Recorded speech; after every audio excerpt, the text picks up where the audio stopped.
she was saying something like, oh, I have enough money for the two of us. I'm like, sister, you cannot say that. If he had set out from the get-go to become a house husband, that's completely different. Hi guys, welcome back to my YouTube channel. I'm that TV girl SA, and in today's video I'm going to be reviewing our best friend's wedding season 2 episode 1.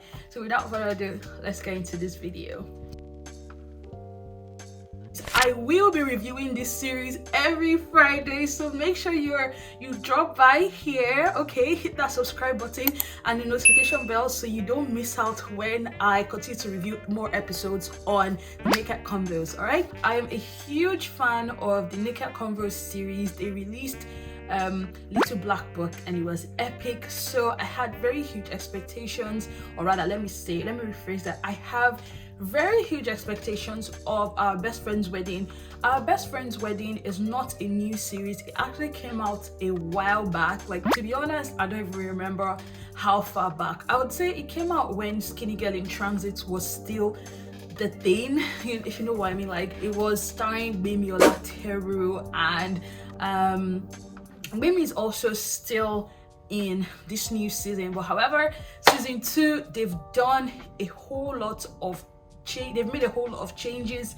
They've changed the cast. The only person I still remember is actually Gbemi. Why? But anyway, I like this new cast. A lot of new faces, people that I'm not familiar with, and so far so good. I'm not disappointed with the acting. So Gbemi is married to Captain, and they've got a kid, Sola, and she's best friends with Jade and Charles. Jade and Charles actually have the hots for each other. However, Jade chose to marry someone else who is now deceased, and in this new season, they all reconvene together as friends as they celebrate his memorial service. Sorry guys, my camera actually stopped recording at this point. So yeah, let's get back to the review. When I started watching this series, first thing that hit me was in the first few minutes, in the first 5-7 minutes, I was a little bit confused because, baby, when I say this series is old, it is old. Like, I remember vaguely season 1 what happened. However, coming from the standpoint of someone who never saw season 1, I would not even be bothered to watching season 1. I expected that season 2 would start off in such a way that people just got it. Like, you didn't actually need to go back to start watching season 1. Or they would do like a little bit of a recap, or they may just pull an Indani on us and not even make any reference to season 1 and just go on with it like they've been doing with Rumor Has It. I'm not even about to shade Indani, but yo, we've seen Rumor Has It season 1, 2, and 3 all have different storylines, even though they kind of link it to the whole vlog thing. But we're not talking about Rumor Has It here, we're talking about Our Best Friend's Wedding. So aside from that, like I mentioned, I struggled a little bit to understand what was going on. They helped us establish the story later on.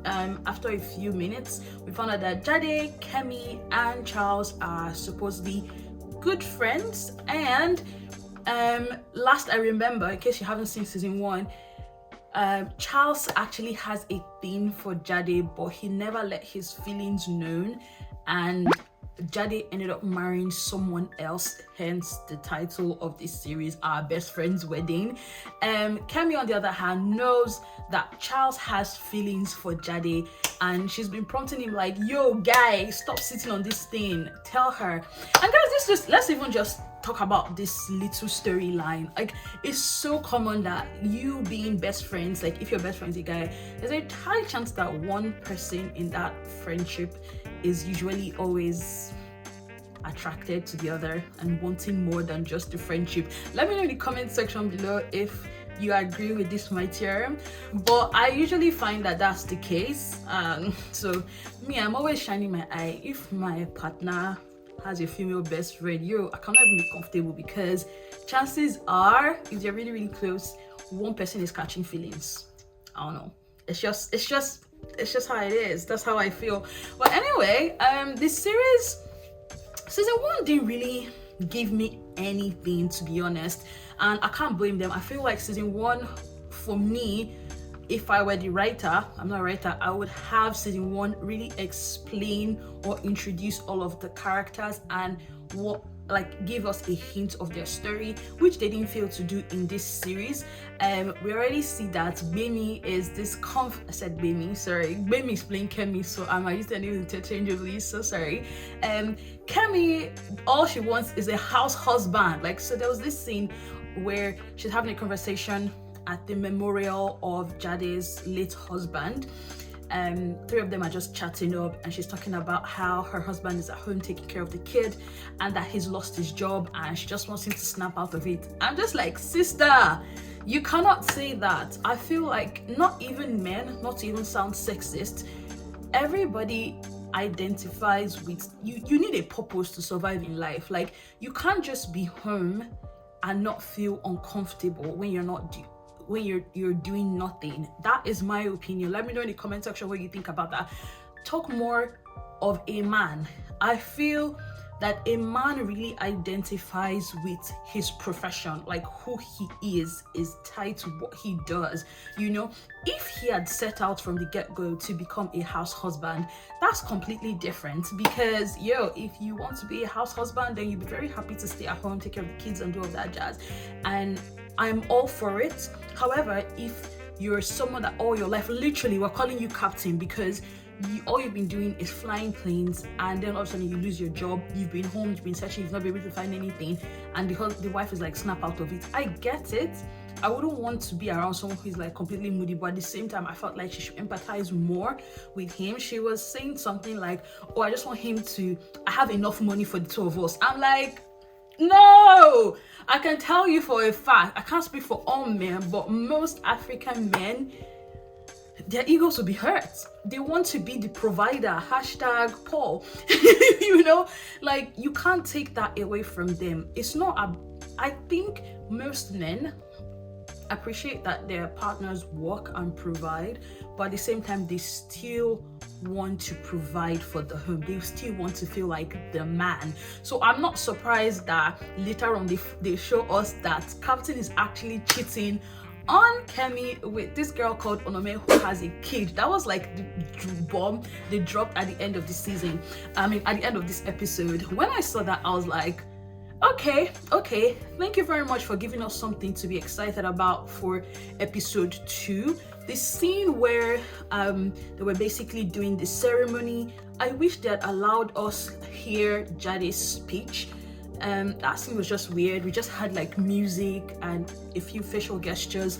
That felt flat for me, and I'm being extremely critical here. At the end of this episode as well, they also showed us SDK. I don't know his name in this series or what his role is, but I was very happy to see him. I feel like this is his year. He's been featured in a lot of series lately, and he's improved. Like, he's really done well for himself. Another cliffhanger or bomb that they dropped is that Jade's assistant is actually sleeping with Charles. So Mona has a thing for Charles. I'm just like, yo. So I really like that. Like, they gave us 3 things to look forward to in the next episode, and I think that was really, really brilliant of them. So shout out to TNC. My final thoughts on it is that it's super interesting. So far so good. I'm not disappointed. I haven't logged off yet. And you should definitely watch it. And if you haven't seen season 1, make sure to catch up on season 1. I think it would help you better understand season 2. Thank you guys so much for watching my review. I hope you found it very interesting. Let me know what your thoughts are about this series. Until next time, guys. Bye.